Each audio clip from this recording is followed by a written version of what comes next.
Today I'm taking my neighbor's chickens a unique food source, soldier fly larvae. In case you're curious, I'm taking my black soldier fly larvae to my friend's chickens. Elsbeth is taking me to the hens. Let's feed the hens. We can get the hens to come over here. Her brother Andrew is on camera.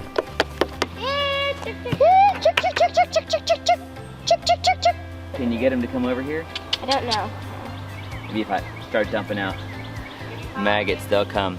So I'm at my friend's house and they have chickens, and I've brought them some soldier fly larvae. And soldier fly larvae are an amazing food source for chickens because they're an amazing mix of protein and fat.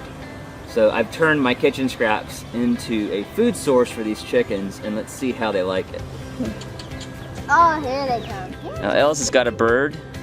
Soldier fly larvae represent an amazing way for us to complete this cycle, taking food scraps to compost, then creating a food source that feeds chickens, which create a food source for us, eggs. And of course the eggshells can go right back into our composter. They've all found them now.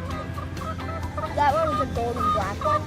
See that one? I do. That one's mine. Okay. It's a great way to complete the cycle right in your own backyard, or in this case, Andrew and Elsbeth's.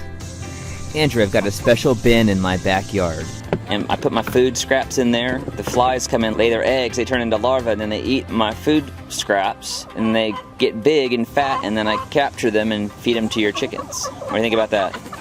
Controlling those things. There may have been 10,000 or so in there, in that batch. We haven't eaten nearly all of them. It'll take them a while to eat all of these. Turning your food scraps into feed for chickens using soldier flies. That's just another